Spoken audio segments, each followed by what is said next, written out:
Vermont 911, where is your emergency? Just pulled up to an accident in front of North Country Union High School. Doesn't look good. The people may be trapped inside and there are injuries. Okay, hold on while I get services started, okay?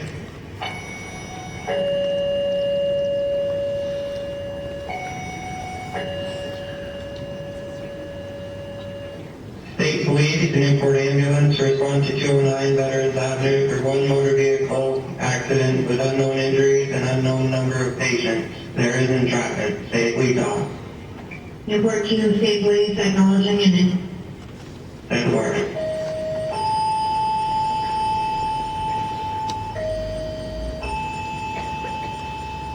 State Police, the Newport Fire Department, respond to 209 Veterans Avenue for one motor vehicle accident with unknown injuries and unknown number of patients. There is entrapment. State Police off.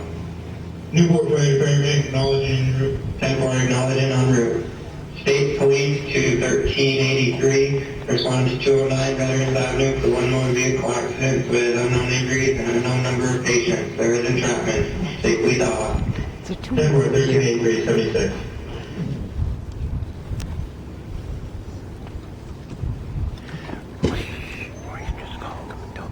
There they go. I just heard the name. I'm taking video. Good morning, everybody. Thanks for coming out on a nice sunny day, unlike last year.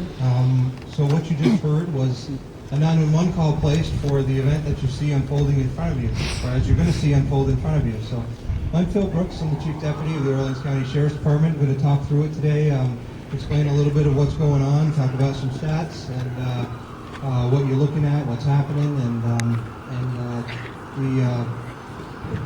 the incident here this morning is brought to you by a collaboration of different agencies, and you can hear some of them coming in now.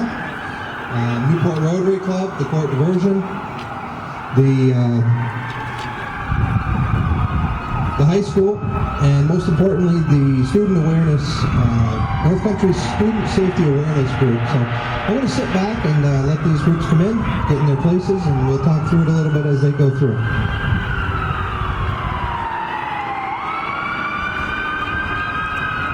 With fire departments and ambulances in the area, most of them are volunteer. The ambulances locally have a staff 24 hours a day. Sometimes you'll see different agencies arriving on the scene first. In this case, we've got a collaborative effort of law enforcement, the Vermont State Police with Sergeant Selby, and the Orleans County Sheriff's Department with Deputy Hazard. They've arrived on scene. The first thing they're going to do is to probably assess the scene for any hazard. We know fire and rescue are coming, so we'll let them get in and start their role.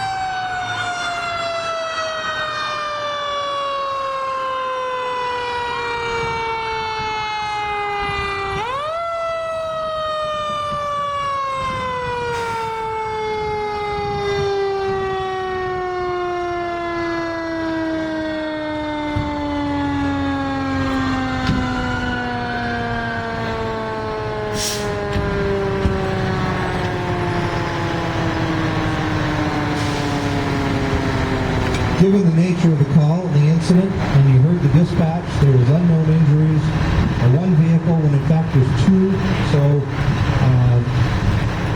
the dispatcher has sent a multitude of resources. We've got the fire department here, and they notice that there's entrapment, so one of the things that they're going to do over to your right is they're getting their equipment set up, ready to bring out the jaws of life and start doing some extrication and some cutting of these vehicles to safely remove any injured people. Don't want to go yanking them out the doors. They want to do it right. So we'll watch them for a bit.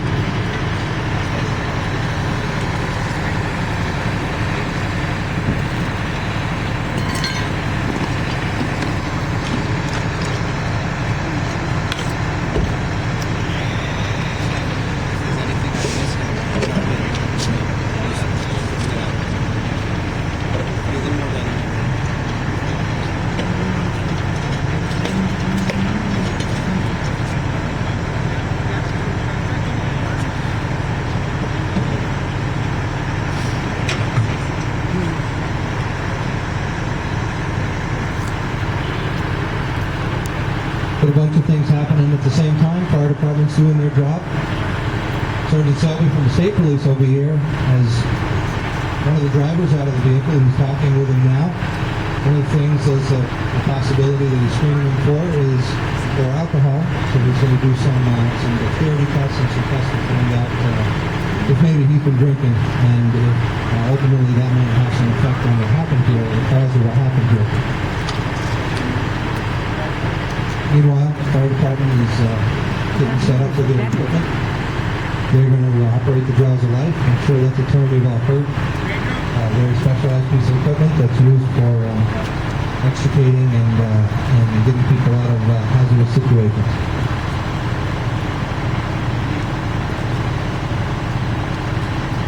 I do want to mention, we also from law enforcement have Newport Police here.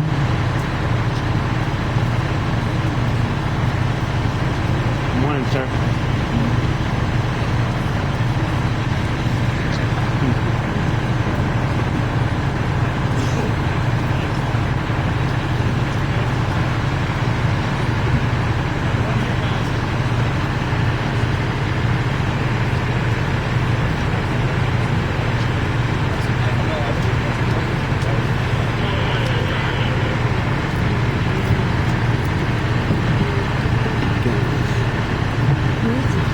We've got the ambulance crew is waiting on scene.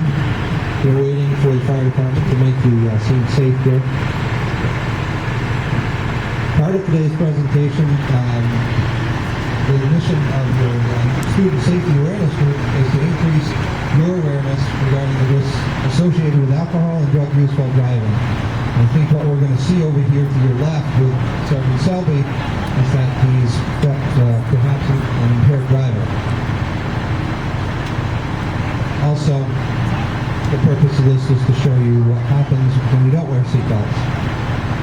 We've got some brief stories later on, talk about some personal feelings, personal events, and we'll bring those to you afterwards.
Over to your left with the state police, we see the continuing processing driver of the red vehicle here, and this time Sergeant Selby is administering a preliminary alcohol test, a breath test, that's going to give him an indication if there's any alcohol in that driver's system.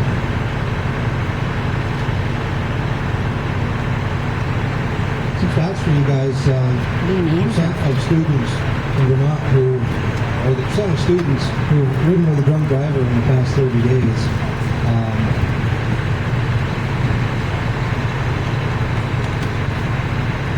Roughly 20%. And we see the sergeant who is now taking that driver into custody for an apparent operating under the influence. At this time, he'll take him back to the state police barracks. We'll run through the processing there, which involves an evidentiary test and a subsequent citation to court. You'll see here in front of me that Newport Police Department is conducting the accident investigation. Some of the things that they do as part of the investigation: measure, make a diagram of the scene, photographs of the scene, so that this scene later on in court, because there is a criminal charge out of this, can be recreated, at least on paper. Because he's supposed to be the devil. Yep. And by the ambulance service, they can one of the injured away.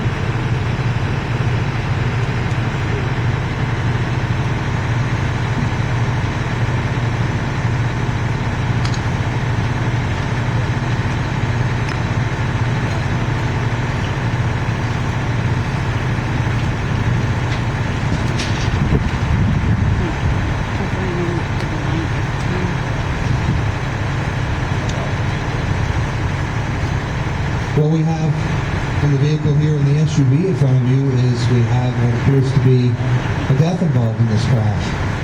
It's going to elevate the investigation. It's going to look at all aspects of any criminal wrongdoing that may have been involved here, such as the DWI or DUI charge. And now that this is elevated to a crash that involves a fatality, there's a few more steps that will be involved. One of the things that we're going to do for a fatal crash is law enforcement is going to be in contact with the Orleans County State's Attorney, and we have the State's Attorney here today, Jennifer Barrett. In some cases, she would come to the scene of a crash to view it herself. In other cases, photographs or a description of the scene. Along with Jen would be, or a representative of the State's Attorney's Office, would be somebody from the Office of the Chief Medical Examiner, or an Assistant Medical Examiner. They would come to view the body, take a look and see what perhaps might have caused the person's death.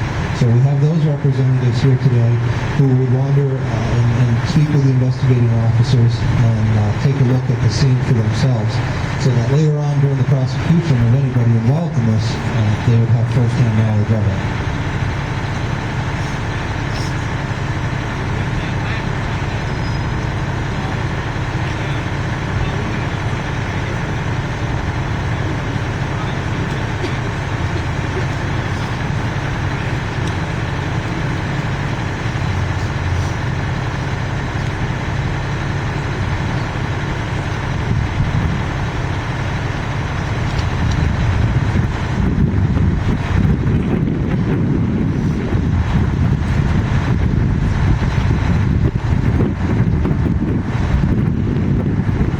2015, a youth risk behavior survey was completed. It was completed by all students in Vermont. Some of the county population, or some of the county stats, over the entire state, the number of students who admitted to drinking alcohol within the past 30 days was 30%. Orleans County was 34%. Statistically speaking, Orleans County has a higher teen rate use of alcohol than the rest of the state.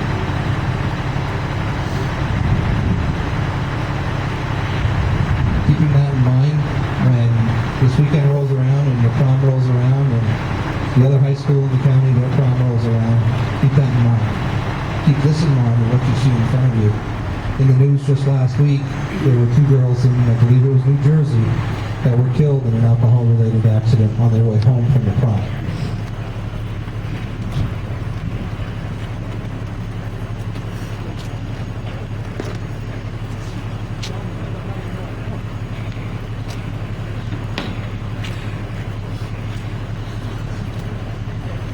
They didn't use the... Another event that we have happening as part of this incident is off to your left. You'll see a black van. I'm sure everybody can venture to guess what that black van is and what it's here for.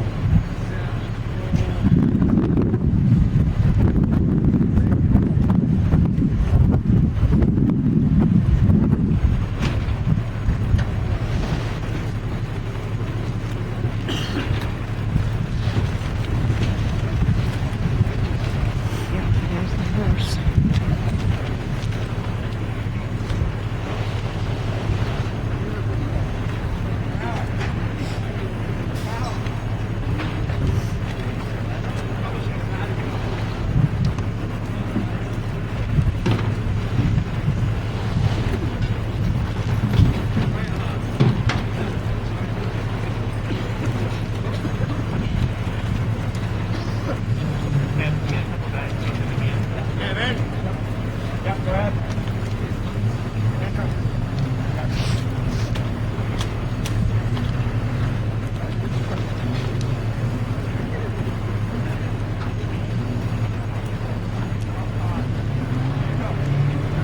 At this time, the somber moment of having the funeral director or employees from the funeral home, firemen, police officers, any emergency service personnel, this is one of the hardest parts of their job.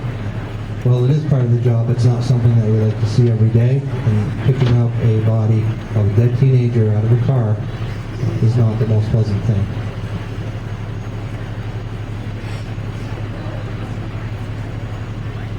Again, the lives that this affects are many. We've got friends, family, the community in general. They're all affected when you have the death of a teenager, the death of anyone. And again, we've got a few people that are going to talk in a few minutes that are going to express some of their personal stories about their experience.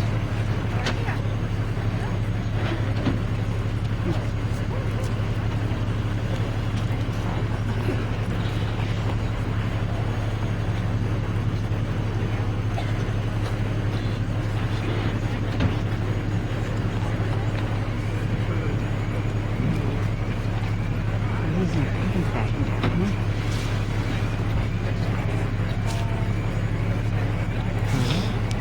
So they got him in a bottle. Yeah.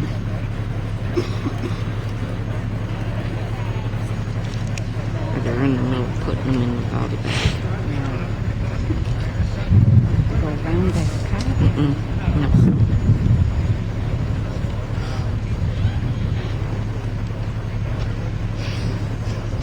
What you guys have seen in the last 20 minutes or so is a little synopsis of what happens when you have something like this, of this magnitude. In reality, this event would play out over the course of many hours. The body is never removed that quick. Response times sometimes aren't that quick. But this is an abbreviated version today to give you an example of what the process is. Yep.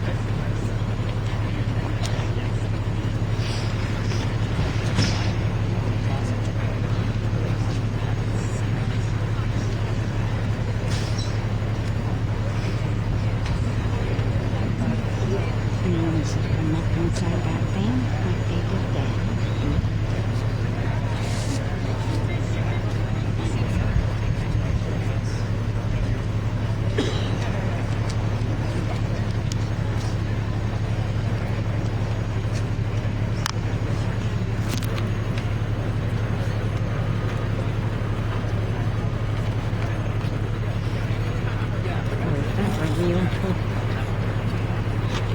In many instances, friends, family hear about what's happened. They show up. Takes a little bit of extra to keep everybody away. Emotions run high during events like this.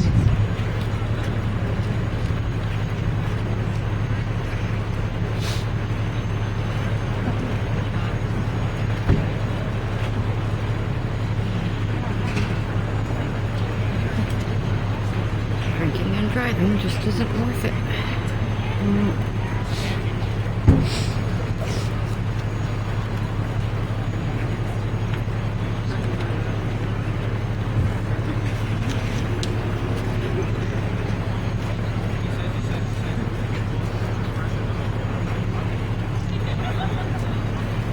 Ladies and gentlemen, I just want to thank everybody. We do have a few more things to go here. The scene that you saw unfold in front of you